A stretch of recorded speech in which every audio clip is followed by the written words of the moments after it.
చెప్పిన మాట మీరు నమ్మి ఆ రోజు మాకు అధికారం ఇచ్చారంటే మామూలు అధికారం కాదు.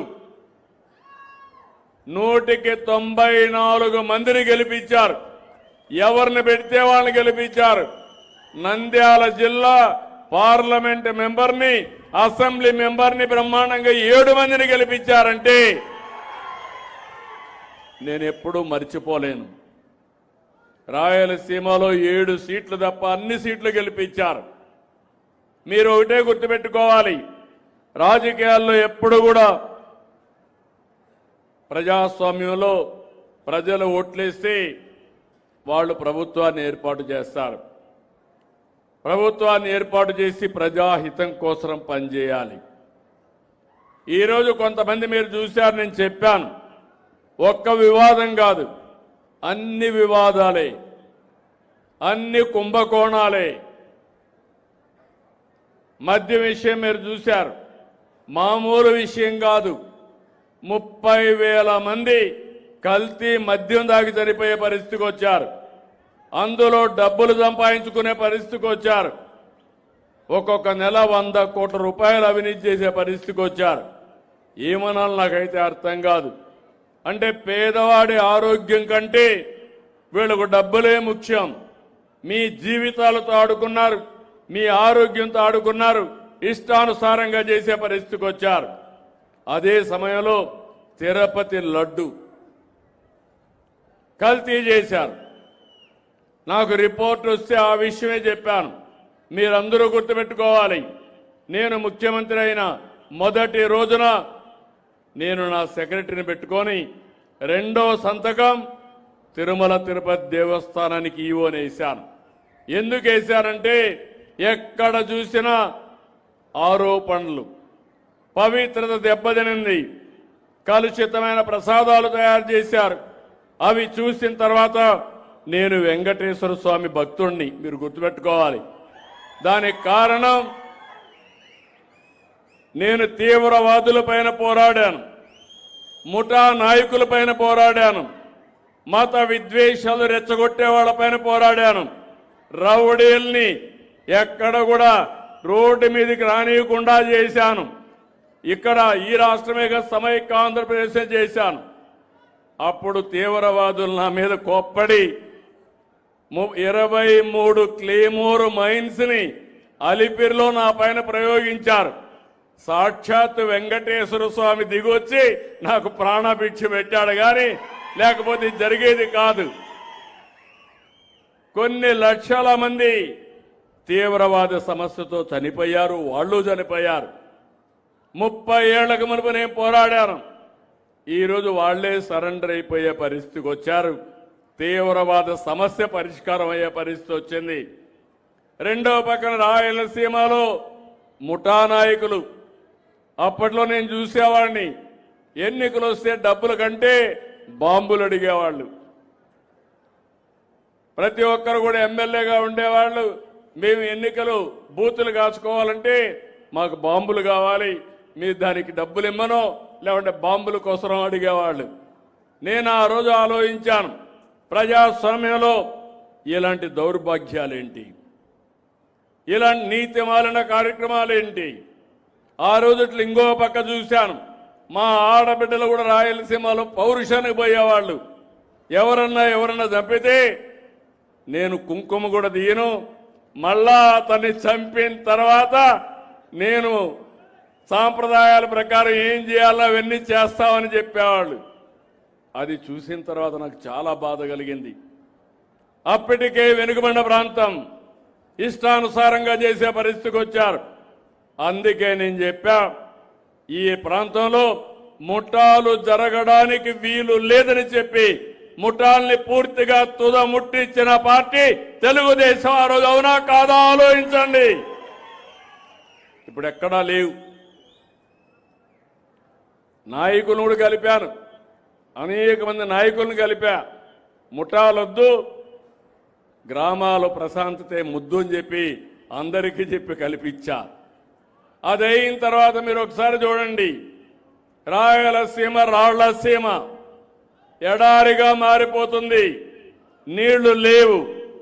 పంటలు లేవు, ఉపాధి లేదు, అన్ని సమస్యలే. మొట్టమొదటిసారిగా మీరు గుర్తుపెట్టుకోవాలి, గతాన్ని గుర్తుపెట్టుకుంటే భవిష్యత్తు సులభం అవుతుంది.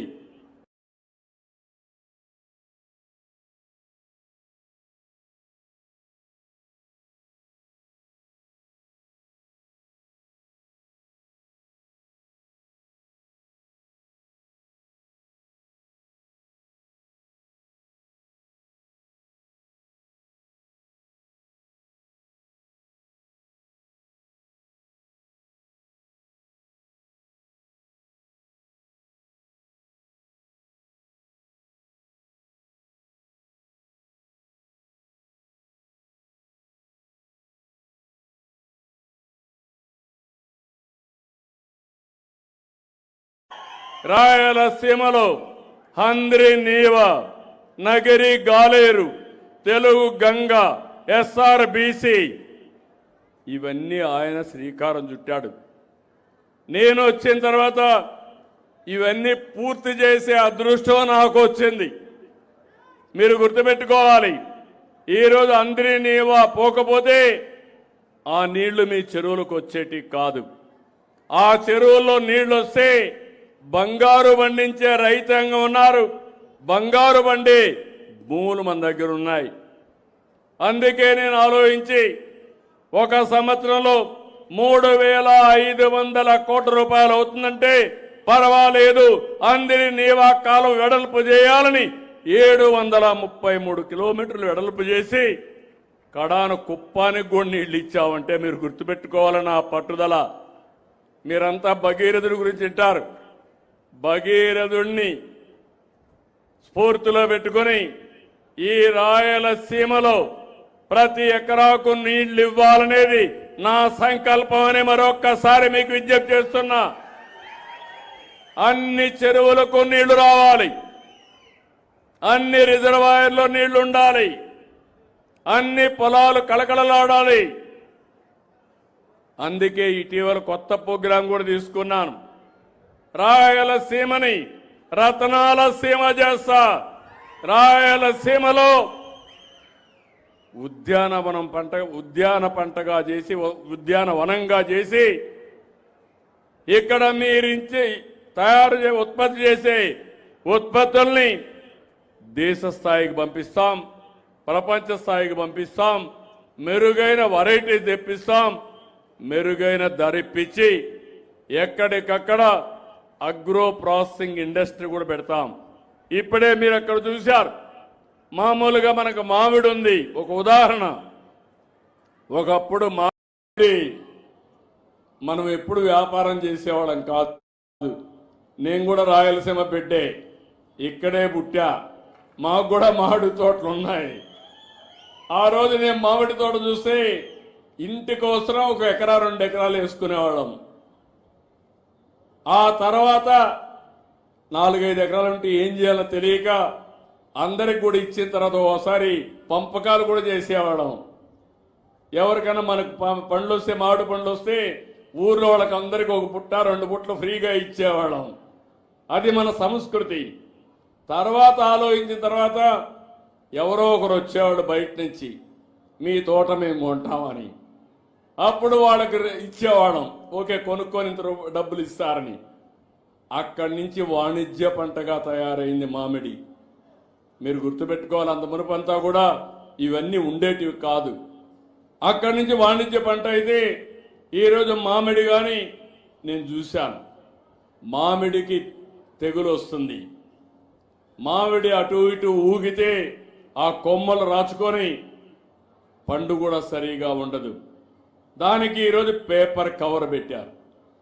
పేపర్ కవర్ పెడితే పోయినసారి రేట్లు బాగా పడిపోయినాయి. నేనే ఆ రోజు 4 రూపాయలు ప్రతి ఒక్క కేజీకి సబ్సిడీ ఇచ్చాను. సబ్సిడీ ఇచ్చి రైతులు కాపాడుకోవడానికి ముందు ఎవ్వరు ఇవ్వాల, తెలంగాణ ఇవ్వాల, లేకపోతే తమిళనాడు ఇవ్వాల, కర్ణాటక ఇవ్వలేదు, మనమే ఇచ్చాం. ఇప్పుడు కొత్తగా ఇంట్రడ్యూస్ చేశాం, 50% ఈ కవర్ ఏదైతే ఉందో ఆ కవర్ ఒక్కొక్క పండుగ ఒకటి పెడితే మంచి నాణ్యమైన పళ్ళు వస్తాయి. పోయిన సంవత్సరం అందరికీ 7,000, 8,000, 5,000 వస్తే ఈ కవర్ పెట్టిన వాళ్ళు 40,000, 35,000 వచ్చాయి. ఇప్పుడు మీరు చూస్తే ఇంటర్నేషనల్ మార్కెట్లో డిమాండ్ పెరిగి ఒక టన్నుకు 1,40,000, 1,30,000 వస్తున్నాయంటే అది మన పంటకుండే విలువ. ఆ విలువని పెంచడం మీ అందరి బాధ్యత. దానికి సహకరించే బాధ్యత నాదని నేను మీకు తెలియజేస్తున్నా. అందుకే భవిష్యత్తులో ఒకటి హామీ ఇస్తున్నా, రాయలసీమని హార్టికల్చర్ హబ్గా తయారు చేస్తాం. కేంద్రంతో మాట్లాడాం, 30,000 కోట్ల రూపాయలు ఇవ్వడానికి సిద్ధపడ్డారు. అది కూడా తీసుకొస్తాం. అదే సమయంలో ఇంకొక 70,000 కోట్ల రూపాయలు పెట్టుబడులు తీసుకొస్తాం ప్రైవేటుగా. ఈ రెండు పెట్టి 1,00,000 కోట్ల రూపాయలతో ప్రపంచంలోనే బిగ్గెస్ట్ హార్టికల్చర్ హబ్ గా నా రాయలసీమను తయారు చేసే బాధ్యత నాదని మీ అందరికీ హామీ ఇస్తున్నా.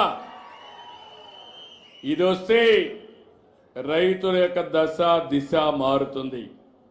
నేను ఈ కార్యక్రమాలు ఆలోచిస్తా ఉంటే తిరుపతిలో లడ్డు కల్తీ, మద్యం విషం, ఇంకో పక్క భూములని కబ్జా ఎక్కడికక్కడ చేస్తా ఉంటే అవన్నీ ప్రక్షాళన చేయడానికి నాకు సమయం అంతా సరిపోతా ఉంది.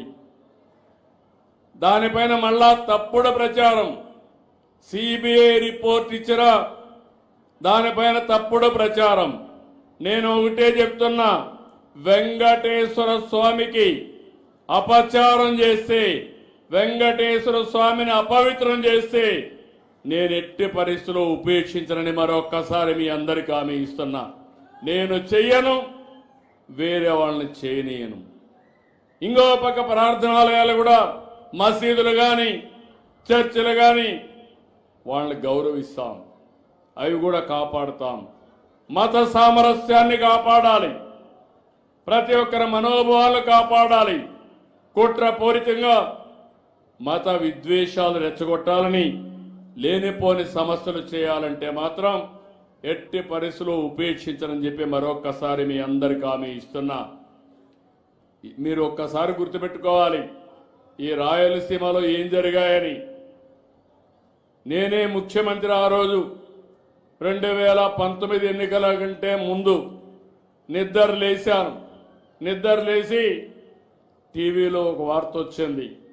ఆ వార్త పాపం వివేకానంద రెడ్డి ఆత్మహత్య, గుండెపోటుతో చచ్చిపోయాడని. నేను అది చూసిన తర్వాత నాకు అనిపించింది, రే పాపం వివాదాలు లేని వ్యక్తి చనిపోయాడని నేను కూడా అన్నాను. మధ్యాహ్నాలకు అది అందరూ అదే నమ్మారు. మా పోలీసుని మేనేజ్ చేశారు. ఇప్పుడే మా ఆర్డీఓ చెప్తున్నాడు అది కావాలని చేశారని చెప్తే, కాదు అది అసైన్మెంట్ భూమి అని ఆయన చెప్పే, అంటే డెప్త్కు పోయలేదు నాకు తెలియదు. అదే మరిగా రోజు చెప్పారు, గుండెపోటుతో చనిపోయాడని నమ్మించారు. అక్కడుండే అధికారులు మేనేజ్ చేశారు. మేనేజ్ చేసి ఎంత దారుణంగా చంపారో మీరు చూశారు. ఆ రోజు సునీత ఆ అమ్మాయి అడిగింది, మీరు పోస్ట్ మార్టం చేయండి, నాకు అనుమానం ఉందంటే నేను పోస్ట్ మార్టంకి ఆర్డర్ చేశాను.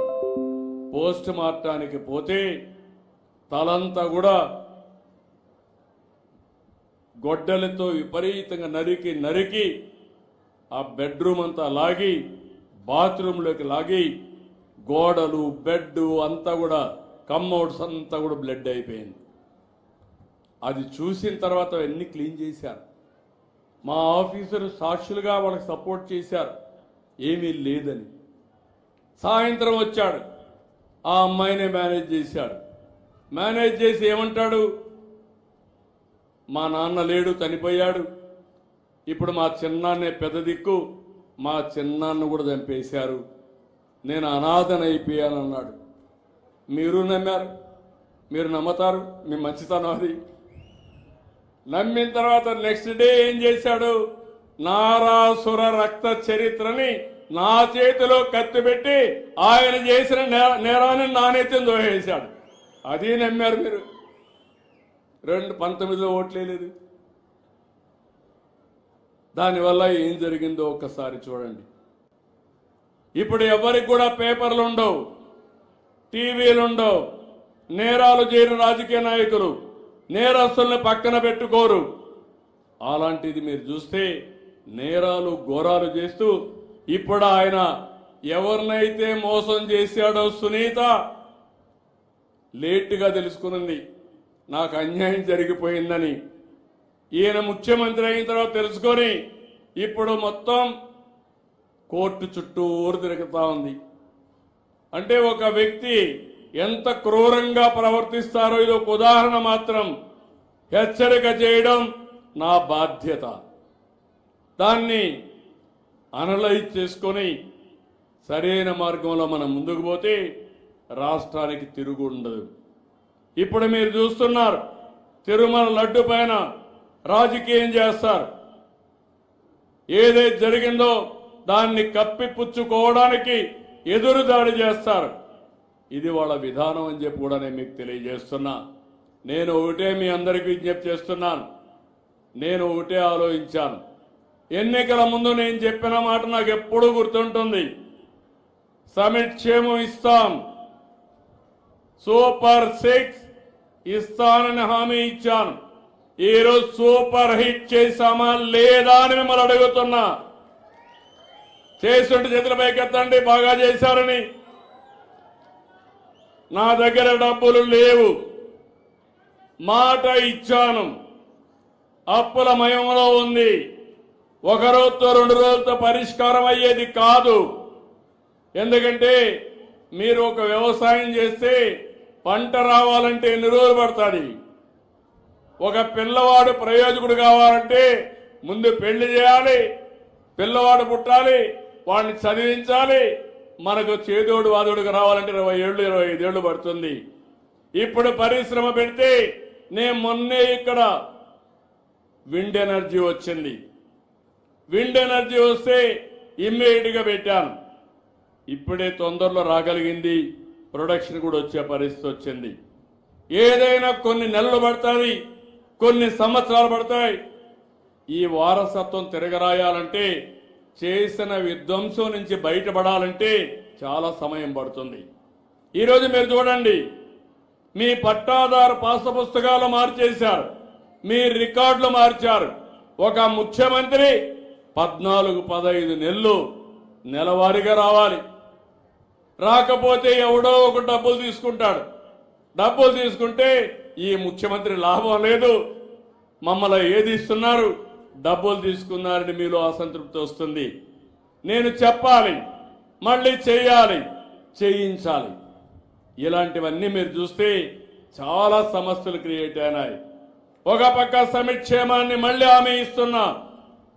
నేను కష్టపడేది మీకోసరం, పేదవాళ్ళ కోసరం, పేదవాళ్ళకు అండగా ఉంటా. చెప్పిన సూపర్ 6 ఇవ్వడానికి అనునిత్యం కష్టపడతానని మరొకసారి మీ అందరికి హామీ ఇస్తున్నా. ఈరోజు మీరు చూసి తల్లికి వందనం, ఎంతమంది పిల్లలుంటే అంతమంది పిల్లలకి ఇచ్చాం. నిన్న మొన్న కొత్త ప్రోగ్రాం కూడా ఇచ్చాను మీకు. ఒకప్పుడు పాపులేషన్ కంట్రోల్ అన్నా, ఆపరేషన్లు చేసుకోమన్నా, ఇప్పుడు జనాభాని పెంచమంటున్నా. దానికి కారణం జనాభా తగ్గిపోతా ఉంది. అంతా వయసు మళ్ళిన వాళ్ళే తయారవుతున్నారు. ఒకప్పుడు పెద్ద కుటుంబం, సంపద ఉండే కుటుంబం అనుకున్నాం. అంటే జనాభా అనే కుటుంబమే సంపదగా ఆలోచించాం.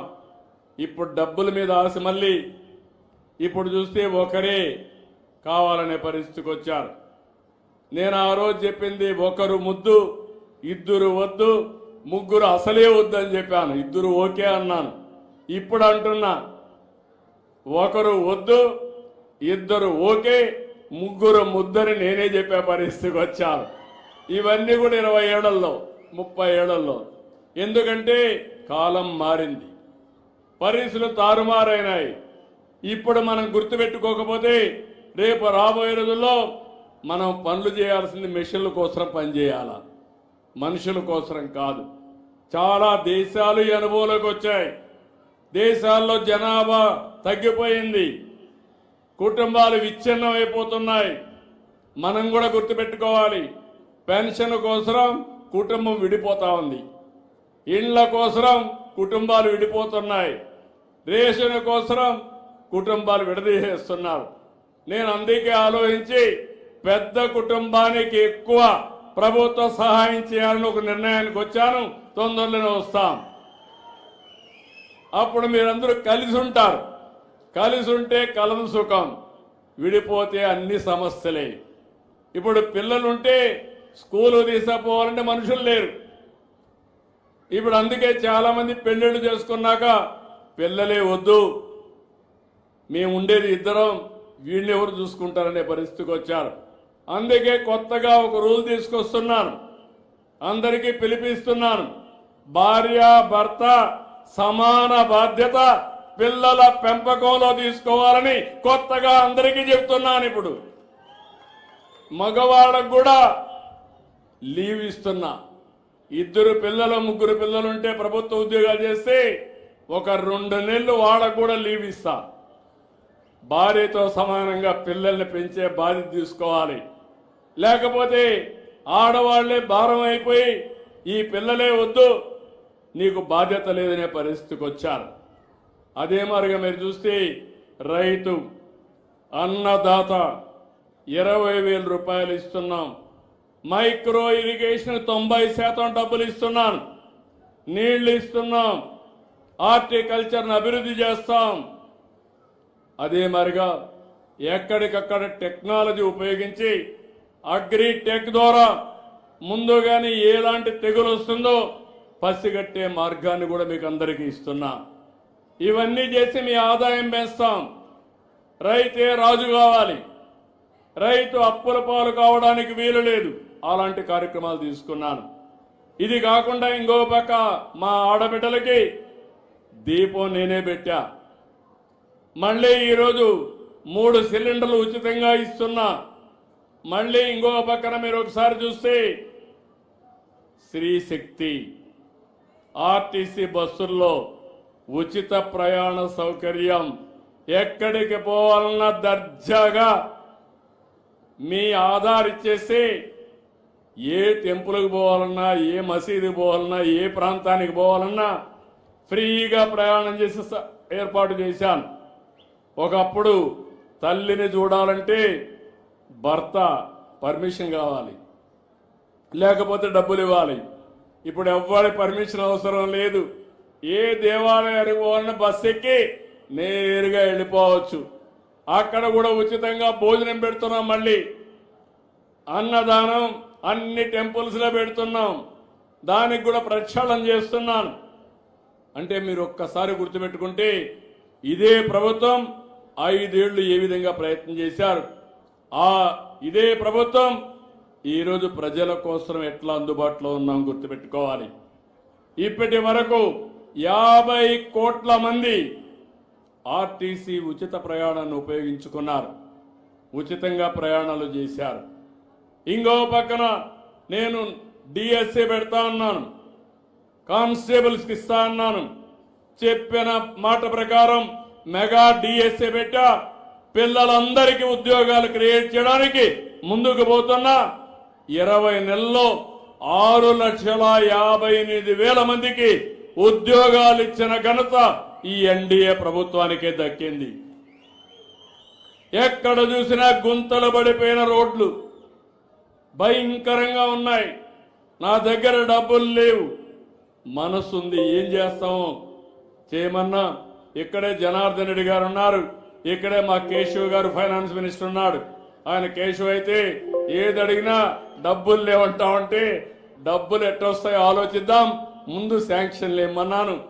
ఈ రోజు ఘనంగా చెప్పగలుగుతున్నా, సంతోషంగా చెప్పగలుగుతున్నా, నంద్యాల జిల్లాలో ఆర్ఎండ్బి రోడ్లన్నీ కూడా గుంతలు లేని రోడ్లుగా తయారు చేశాం. ఇంకా పంచాయతీరాజ్ రోడ్లో నాకు ప్రాబ్లం ఉంది. నేను పవన్ కళ్యాణ్ గారు మొన్న కూడా ఆలోచించాం. ఒక 4,000 కోట్ల రూపాయలు వాళ్లకు నిధులు కేటాయిస్తున్నాం. ఇవన్నీ కూడా మీరు గుర్తుపెట్టుకోవాల్సింది. ఆ రోజుకి ఈ రోజుకి పరిపాలన ఎట్లుందో మీరు గుర్తుపెట్టుకోవాలి. ఇంకో పక్క మత్స్యకారులకు ఇచ్చాం, ఆటో డ్రైవర్లకు హెల్ప్ చేశాం, చేనేత కార్మికులకు సహాయం చేస్తున్నాం. అందరికీ సహాయం చేసి అందరినీ ముందుకు తీసుకుపోయే కార్యక్రమాన్ని ముందుకు తీసుకెళ్తున్నాం. పెట్టుబడులు పెద్ద ఎత్తున వస్తున్నాయి. రాయలసీమలో కొప్పర్తి కడప దగ్గర ఇండస్ట్రియల్ టౌన్షిప్ కడుతున్నాం. ఓర్వకల్లులో పెద్ద ఎత్తున ఇండస్ట్రీస్ వస్తున్నాయి. ఇవన్నీ కూడా వస్తే మన పిల్లలకు ఉద్యోగాలు వస్తాయి. ఓర్వకల్లో డ్రోన్ సిటీనే పెడుతున్నాం. అనంతపూర్లో ఎలక్ట్రానిక్ సిటీ పెడుతున్నాం. విమానాలు తయారు చేసే కేంద్రంగా అనంతపూర్ని ఎంపిక చేశాం. తిరుపతిలో సెటిలైట్ తయారు చేసే స్పేస్ సిటీని తయారు చేస్తున్నాం. ఇవన్నీ ఎందుకంటే మన వాళ్ళు టెక్నాలజీలో ముందుండాలి. ఒకప్పుడు నేను చేశాను, హైదరాబాద్లో హైటెక్ సిటీ కట్టాను, టెక్నాలజీకి ప్రాధాన్యత ఇచ్చాను. ఆ ఒక్క విషయం మీరు ఒకసారి చూస్తే బ్రహ్మాండంగా ఫలితాలు వచ్చి ప్రపంచం అంతా మన వాళ్ళు వెళ్ళారు. మీ ఊర్లో కూడా ఉంటారు. ఈరోజు ప్రపంచంలో ఎక్కడికి పోయినా తెలుగువాడు ఎక్కువ ఆదాయాన్ని సంపాదిస్తున్నాడు. దానికి కారణం ఆ రోజు నేను తీసుకున్న నిర్ణయం. ఈరోజు మళ్ళీ చెప్తున్నాను, ఆ రోజు ఐటీ యుగం, ఈరోజు ఏఐ యుగం, ఆర్టిఫిషియల్ ఇంటెలిజెన్స్ యుగం. ఈరోజు మీ ఆరోగ్యం కోసం మీ పొలాన్ని పంట ఎక్కువ సాగు చేయాలన్నా, ఆధునిక పద్ధతులు ఉపయోగపడాలన్నా, ఎప్పటికప్పుడు తెగులు నివారించాలన్నా ఏఐ ద్వారా మీకు అన్ని విషయాలు చెప్పే పరిస్థితికి వస్తున్నాం. ఈరోజు మీ ఊర్లో ఎంత గ్రౌండ్ వాటర్ ఉంది. ఈరోజు నేను చూశాను, నంద్యాల జిల్లా 6 మీటర్లలో నీళ్లున్నాయి. డోన్ వచ్చే కొందికి 19 మీటర్లో నీళ్లున్నాయి. అంటే 3 రెట్ల పైన డోన్ కింద ఉంది. అప్పటికి కూడా చెరువులకు నీళ్లు తెచ్చాం. ఇక్కడ వర్షం తక్కువ పడుతుంది, నీళ్లు వచ్చినా భూమిలో ఇంకే పరిస్థితి కూడా ఉండదు. అందువల్ల భూగర్భ జలాలు కూడా అభివృద్ధి కావడం లేదు. దీనికోసం ఆలోచించి నేను ఒక యజ్ఞం మారుగా తీసుకున్నాను. 2 ఏళ్లలో మీరు చూస్తే 2.33 మీటర్ల భూగర్భ జలాలు పెంచాం. నేను ఒకటే ఆలోచిస్తున్నాను, అన్ని చెరువులకు నీళ్లు ఇవ్వాలి, అదే సమయంలో అన్ని ప్రాంతాలకు నీళ్లు రావాలి, అన్ని రిజర్వాయర్లో నీళ్లు ఉండాలి, మైక్రో ఇరిగేషన్ ఉపయోగించాలి, పొదుపుగా నీళ్లు వాడాలి.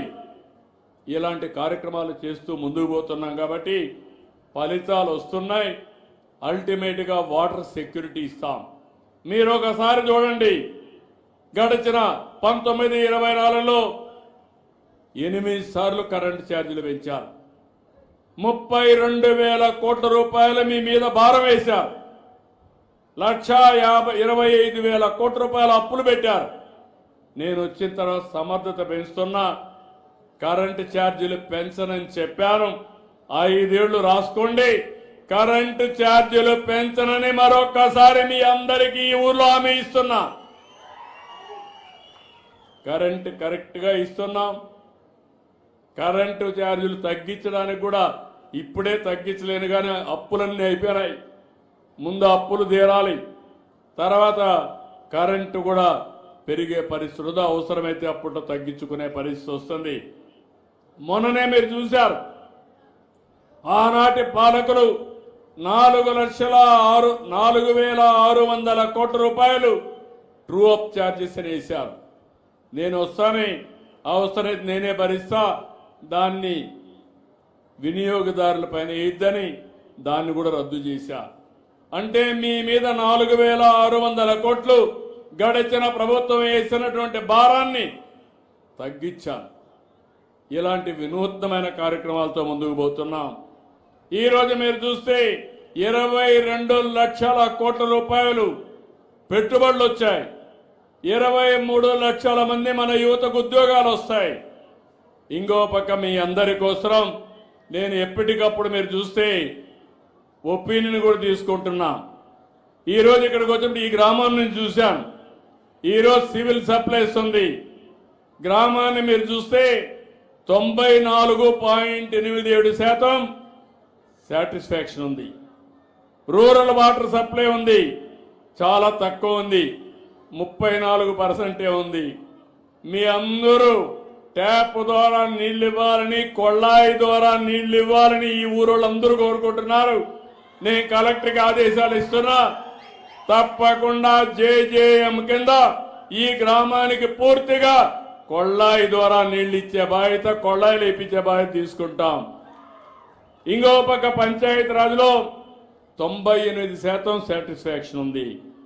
హౌసింగ్ లో 83% ఉంది. ఉమెన్ అండ్ చైల్డ్ వెల్ఫేర్ లో 91% ఉంది.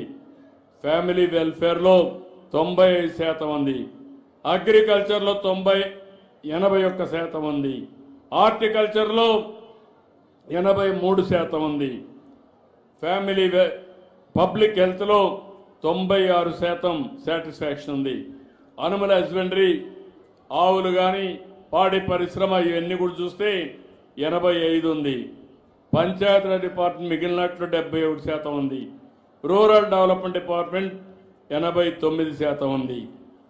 అదే మరిగా డైరెక్ట్ ఇక్కడ చూస్తే లా అండ్ ఆర్డర్లో కొంత తక్కువ ఉంది. నేను అందుకనే ఒక్క విషయం మీరు గుర్తుపెట్టుకోండి, పెన్షన్ ఇస్తున్నాం, పెన్షన్ ఇస్తానే మీకు ఒక ఫోన్ వస్తుంది. వస్తా ఉందా? అడుగుతున్నామా? మీరందరూ బటన్ నొక్కుతున్నారా? నేను ఏ పని చేసినా మీ యొక్క ఆమోదం తీసుకొని, మీ ఫీడ్బ్యాక్ తీసుకొని, ఏ అధికారి సరిగా పనిచేయకపోతే ఆ అధికారి పైన దృష్టి పెడుతున్నా. ఏ రాజకీయ నాయకుడు మీకు అందుబాటులో లేకపోతే ఆ రాజకీయ నాయకుడిని ఒత్తిడి వేస్తున్నా. నా ఆలోచన ఒకటి, మీరందరూ అభిమానించే పరిపాలన రావాలి, అందరికీ న్యాయం జరగాలి. అందుకే ప్రతి ఒక్క సేవ మన మిత్ర వాట్సాప్ గవర్నెన్స్లో ఇస్తా. మీరు ఏ ఆఫీసుకు పోయే పని లేదు, దర్జాగా మీ సెల్ ఫోన్ పెట్టుకొని ఇంట్లో కూర్చొని ఏ పని కావాలన్నా, ఏ సర్టిఫికేట్ కావాలన్నా తీసుకోండి. రెండోది, ఒకవేళ మీరు ఆ సర్టిఫికెట్సే కాకుండా అది రాయడం కూడా తెలియకపోతే రాబోయే రోజుల్లో మీరు ఫోన్లో మాట్లాడి, ఇంట్లో మాట్లాడినట్టు మాట్లాడి, నేను ఇన్ని గంటలకు ఇక్కడి నుంచి నంద్యాలకు పోవాలా, బస్సు ఎప్పుడు వస్తుందని అడిగితే అదే చెప్తుంది. చెప్పిన తర్వాత మీరు బుక్ చేసుకుంటే నేరుగా దర్జాగా రిజర్వేషన్ వచ్చి నేరుగా వెళ్ళిపోయే పరిస్థితికి వస్తారు. అంటే మీరు మాట్లాడే మాటలు కూడా టెక్స్ట్గా కన్వర్ట్ చేసి సమస్య పరిష్కారం చేసి మళ్ళా మీకు జవాబు చెప్పే బాధ్యత నాదని మీ అందరికీ హామీ ఇస్తున్నా.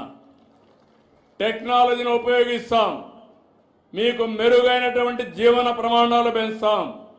అయితే మీ దగ్గర నుంచి ఒకటే నాకు కావాలి, నేను చెప్పేదంతా వింటున్నారు, వినేసి రేపు మళ్ళా మీరు ఏం చేస్తున్నారంటే అన్నీ బాగున్నాయి, వీళ్ళు లేకపోయినా పర్వాలేదు అనుకుంటున్నారు.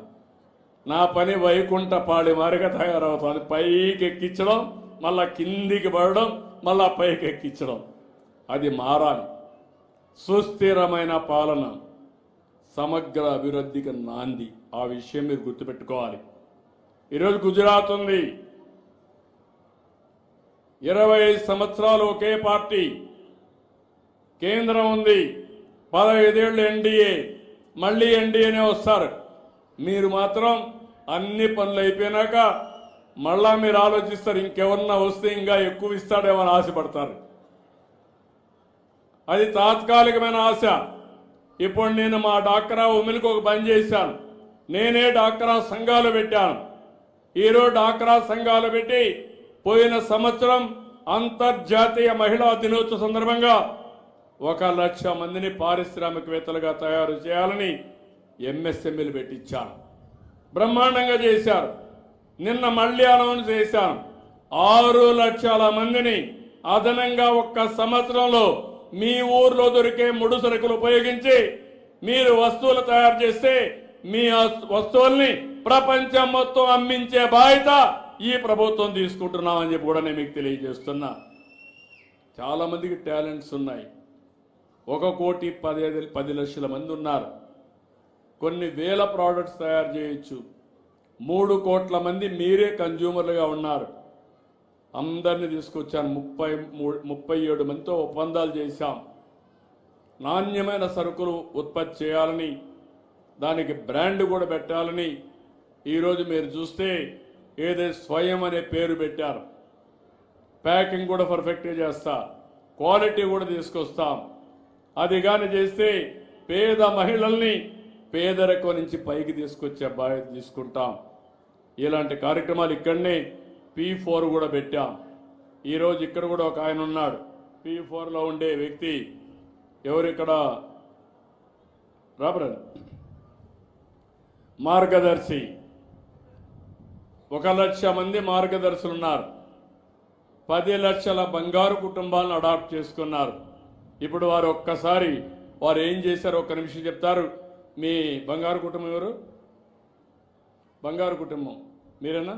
ఆయన బంగారు కుటుంబం, ఈయన మార్గదర్శి. చెప్పండి, మీరు ఎక్స్ప్లెయిన్ చేయండి. మీకు ఏం ప్రాబ్లం ఉంది, ఏమి చేస్తే చెప్పండి. బంగారు కుటుంబం చెప్పండి. బంగారు కుటుంబానికి ఇవ్వండి. చెప్పమా బంగారు కుటుంబం, నువ్వు చెప్పు. నీ పరిస్థితి ఏంటి, ఆర్థిక పరిస్థితి ఏంటి, ఏం కావాలనుకున్నావు, నీ ఇబ్బందులు ఏంటి, ఆయన ఏం చేస్తున్నాడు? అందరికీ నమస్కారం సార్. అడ్రస్ మాట్లాడు ఫ్రీగా. అందరికీ నమస్కారం. ఇక్కడ వచ్చిన గౌరవమైన ముఖ్యమంత్రి గారికి దగ్గర పెట్టుకోవాలి. ముఖ్యమంత్రి గారికి అందరికీ నమస్కారం సార్. మాది నంద్యాల జిల్లా డోన్ మండలం కొత్తపూరు గ్రామం సార్. నా పేరు మంగళ నరసింహులు సార్. మాది ఫ్యామిలీ అంతా 7 మంది ఉంటాం సార్. మా కుటుంబంలో 5 మంది పిల్లలు సార్. ఇంతకుముందు గత ప్రభుత్వంలో ఒకరికి వచ్చేది సార్ అమౌంట్. ఇప్పుడు 5 మందికి పడుతుంది సార్. అలాగే మా వృత్తిరీత్యా మంగళ పని చేస్తూ మేము షాపు చిన్న బంకు ఉంది సార్. అందులో కొద్దిగా పనిముట్లు లేనందువలన సరిగా జరగక షాపు మన P4 ద్వారా మైజు మార్గదర్శి ద్వారా నాకు కొద్దిగా అమౌంట్ సామాన్లు సామాగ్రి ఇప్పించడంతో నాకు చాలా సంతోషంగా ఉంది సార్. నువ్వే ఎట్లా చేసావమ్మన్నావు తమ్ముడు? ముఖ్యమంత్రి చంద్రబాబు నాయుడు సార్కి నా నమస్కారాలు. ఈ వేదికన్న పెద్దలందరికీ నా నమస్కారాలు. ఈయన చాలా పేద కుటుంబం సార్ అనేది. మేము ఇది చేయడానికి మనం చిన్నగా ఉన్నప్పటి నుండి వీళ్ళ డాడీకి చాలా ఇబ్బందులు ఉన్నాయి. అదేవిధంగా వచ్చేసి వీళ్ళ డాడీ కిడ్నీ స్టోన్స్ పడి 4-5 లక్షలు ఖర్చు పెట్టినాడు సార్. దానికోసం మేము చిన్నగా ఉన్నప్పటి నుండి కటింగ్ షాపులు చూసుకుంటూ ఈయనకి కొద్దిగా పనిముట్లు లేకపోవడం వలన పనిముట్లు ఇప్పించడం జరిగింది సార్. ఇప్పుడు ఈ విధంగా చాలామంది హెల్ప్ చేశారు, వాళ్ళందరినీ అభినందిస్తున్నా. నా ఉద్దేశం ఒకటి, సమాజం వల్ల పైకి వచ్చిన వాళ్ళు సమాజంలో ఇబ్బందుల్లో ఉండే వాళ్ళకి చేయూతనివ్వాలి. ఇది మన బాధ్యత. అందుకే P4 తీసుకొచ్చాం. అదే పేరు మార్గదర్శి, అదే సమయంలో బంగారు కుటుంబం. నేను పేరు కూడా పెట్టాను, MBK అంటే మార్గదర్శి బంగారు కుటుంబం. పైనుండే 10 మంది మార్గదర్శులు, కింద నుండే 20 మందిని 20% చేయూతనివ్వాలి. అంటే నిరంతరం కింద నుండే వాళ్ళకి సహాయం చేస్తూనే ఉండాలా. మెరుగైన జీవన ప్రమాణాలు రావాలి. అవి రావాలంటే డబ్బులు కొంతమందికే ఉండడం కాదు, అందరికీ ఆ డబ్బులు అనుభవించే అవకాశం రావాలి. ఆరోగ్యం బాగుండాలి, సరైన తిండి తినే పరిస్థితి రావాలి, కనీస సౌకర్యాలు ఉండాలి. అందుకే నేను చేయాల్సిన పనులు నేను చేస్తా. సమాజంలో అందరూ కూడా ఒకప్పుడు జన్మభూమి పెట్టా, ఈరోజు P4 తీసుకొచ్చాను. దాని పేరే MBK అంటున్నా, మార్గదర్శి బంగారు కుటుంబం 10-20 అంటే 10-20. 10% పైనుండే బంగారు మార్గదర్శులు, 20% కింద నుండే బంగారు కుటుంబాలను తీసుకుని అనునిత్యం ఇలాంటి కార్యక్రమాలు చేస్తూ వాళ్ళ ఆదాయాన్ని పెంచాలి. వాళ్ళ ఆదాయాన్ని పెంచి ఒక రోజున ఇప్పుడు బంగారు కుటుంబం, రేపు మార్గదర్శి కావాలి. ఇంకా ఎవరైనా ఏదైనా పరిస్థితుల్లో కిందికి వెళ్ళిపోతే మళ్ళా వాళ్ళకి సహాయం చేస్తాం. ఇక్కడికి వచ్చినప్పుడు నేను ముందే చెప్పాను, 18 మందికి మాత్రం ఈ ఊర్లో ఇంటింటికి కొళాయిలు ఉన్నాయి, 18 కొళాయిలే ఉన్నాయి. ఇప్పుడు మీ అందరికి హామీ ఇచ్చా, ఈ ఊర్లో 100% JJM కింద ఇంటింటికి కొళ్ళాయిలు ఇచ్చే బాధ్యత కలెక్టర్కి అప్పచెప్పా, అది కంప్లీట్ చేస్తాం. ఇది కాకుండా ఈ ఊర్లో మీరు చూస్తే సీసీ రోడ్లు, దానికంటే ముందు ఇండివిజువల్ సమస్యలు. 416 మందికి ఇళ్లు లేవు, ఉన్నాయి. 55 మందికి ఇళ్లు లేవు. కలెక్టర్కి ఆదేశాలు ఇస్తున్నా ఆ 55 ప్రారంభించి 100% అందరికీ ఇళ్ళు ఇచ్చే బాధ్యత ఈ ప్రభుత్వం తీసుకుంటుంది. ఇంటింటికి టాయిలెట్ మరుగుదొడ్డి 441 మందికి ఉన్నాయి, 30 మందికి లేవు. అవి కూడా పూర్తి చేస్తాం. పవర్ కనెక్షన్స్ అందరికీ ఉన్నాయి. కానీ పవర్ కనెక్షన్స్ ఉన్నాయి కానీ మీ ఇంటిపైనే కరెంటు తయారు చేసుకోవాలి, మీ పొలం దగ్గరనే కరెంటు తయారు చేసుకోవాలి. ఎస్సీ ఎస్టీలకు పూర్తిగా మేమే డబ్బులు ఇచ్చి పెట్టిస్తాం. ఒకవేళ కరెంటు కానీ మిగిలితే మాకు ఇవ్వండి, కరెంటు అవసరమైతే మళ్ళా మీకు ఇస్తాం. తద్వారా కరెంటు ఛార్జీలు శాశ్వతంగా కట్టే పరిస్థితి ఉండదు. బీసీలకి 78,000 రూపాయలు ఉచితం, అదనంగా 20,000 ఇస్తాం, 98,000 ఇస్తాం. దానికంటే ఎక్కువ అయితే మీ అవసరాన్ని బట్టి ఎక్కువ పెట్టుకోండి. దానికి ఎప్పటికప్పుడు కరెంట్ ఛార్జీలు కట్టే పరిస్థితి రాదు. రైతులకు విజ్ఞప్తి చేస్తున్నా, మీ పంప్ సెట్ దగ్గర ఒక సోలార్ పెట్టుకోండి. సోలార్ పెట్టుకుంటే ఆ కరెంటు మీరు వాడుకోవచ్చు. మీకు వాడుకొని మిగిలితే గ్రిడ్కి ఇవ్వండి. ఎప్పుడు అవసరమైతే అప్పుడు మళ్ళా తీసుకోండి.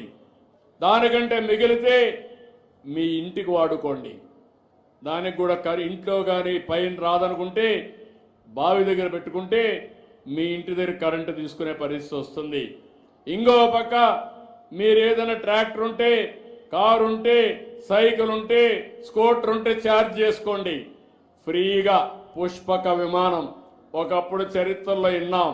ఇప్పుడు ఒక్క పైసా ఖర్చు లేకుండా ఎక్కడికి పోవాలన్నా దర్జాగా మీరు తిరిగే పరిస్థితి నేను తీసుకొస్తా. నాకు సహకరించండి. ₹1 పెట్టుబడి లేదు. మీ పొలానికి 5 HP కానీ 7 HP కానీ ఎంత అవుతుందో మీరు చేయాల్సింది అక్కడ పెట్టుకొని ఒక మీటర్ పెట్టుకుంటే మీకు కరెంట్ ఛార్జ్ వేయం. ఇప్పుడు ఇచ్చిన కరెంటు ఉచితంగానే ఉంటుంది. ఎంత అదనంగా వస్తే మీరు అది ఇస్తారు. అలాంటి వసతులు కల్పిస్తాం. రెండోది పెన్షన్లు ఇంకా ఈ ఊర్లో కావాలన్నారు. రాష్ట్రం అంతా ఒక పాలసీ తీసుకొని ముందుకెళ్తాం. రైస్ కార్డ్స్ అందరికీ ఉన్నాయి. గ్యాస్ కనెక్షన్స్ 49 మందికి లేవన్నారు. ఇప్పుడే కలెక్టర్కి ఆదేశాలు ఇస్తున్నా, ఈ 49 కూడా పూర్తి చేస్తాం. ఇంటింటికి ఇంటర్నెట్ ఇస్తాం, ఇంటింటికి టెలిఫోన్ ఫెసిలిటీ ఇస్తాం, వైఫై కూడా ఇస్తాం. భవిష్యత్తులో మీ ఫోన్ అనేది మీకు వజ్రాయుధంగా తయారవుతుంది. ఏ పని కావాలన్నా ఫోన్ ద్వారా చేసుకుంటారు. మీ ఆరోగ్యాన్ని కూడా తొందరలోనే సంజీవిని ప్రాజెక్టు తీసుకొచ్చి ప్రతి ఒక్కరి ఆరోగ్యం కాపాడడానికి ముందుకు పోతున్నాం. 2,50,000 రూపాయలు అందరికీ ఇన్సూరెన్స్ పెడుతున్నాను. ఇంకొక పక్క పేదవాళ్ళకి 20 లక్షల వరకు వైద్య ఎన్టీఆర్ వైద్య సేవ కానీ సీఎం రిలీఫ్ కానీ ఇస్తాం. ఇలాంటి అనేక కార్యక్రమాలతో ముందుకు పోతున్నాం. ఇంకో పక్క ఈ ఊర్లో మీరు చూస్తే 100% సాసా కింద ఇంటింటికాడ గార్బేజ్ తీస్తున్నారు. ఇంకొక పక్కన స్ట్రీట్ లైట్స్ 56 ఉన్నాయి. ఇంకో 10 కావాలన్నారు, అవి కూడా ఇప్పిస్తాను. డ్రైన్స్ 2 కిలోమీటర్లు ఉంది, ఇంకొక 1/2 కిలోమీటర్ కావాలన్నారు, ఇమ్మీడియట్గా అది కూడా పూర్తి చేస్తాం. బీటీ రోడ్లు ఇప్పటికి 10.5 కిలోమీటర్లు అయింది. ఇంకా కొంత 2 గ్రామాలకు కావాలని చెప్పి కోరుతున్నారు. ఇందిరమ్మపల్లి, అదే మరిగా షబాష్పురం, ఈ రెండుకి 8.5 కిలోమీటర్ల దూరం ఉంటుంది. నేను కలెక్టర్కి ఆదేశాలు ఇస్తున్నా. పంచాయతీరాజ్ రోడ్డుకి అయితే పంచాయతీరాజ్ కానీ ఆర్ఎన్బి అయితే ఆర్ఎన్బి కానీ ఆ రోడ్లు వేయిస్తాం. ఇది కాకుండా సీసీ రోడ్లు 3.1 కిలోమీటర్లు ఉన్నాయి. ఇంకా 1.2 కిలోమీటర్లు వేస్తే అవి కూడా పూర్తవుతాయి. అన్ని పనులు చేసి ఒక ఆదర్శ గ్రామంగా ఈ కొత్త బురుజుపల్లిని తయారు చేసే బాధ్యత మేము తీసుకుంటాం. నేను మిమ్మల్ని ఒకటే అడుగుతున్నా, వ్యక్తిగత సమస్యలు పరిష్కారం చేస్తాం, సమాజం కోసం అన్ని కూడా ఇన్ఫ్రాస్ట్రక్చర్ చేస్తాం. మీ ఆదాయాన్ని పెంచుకునే కార్యక్రమం మీరు ఆలోచించుకోవాలి. దానికి హార్టికల్చర్ కానీ, వ్యవసాయం కానీ, చిన్న చిన్న పరిశ్రమలు కానీ ఇవన్నీ పెట్టుకొని మనం ముందుకు పోతే మనకు మంచి రోజులు వస్తాయి. ఆ దిశగా పయనిస్తున్నాం. ఈరోజు ఇక్కడికి వచ్చినప్పుడు కోట్ల సూర్యప్రకాష్ రెడ్డి గారు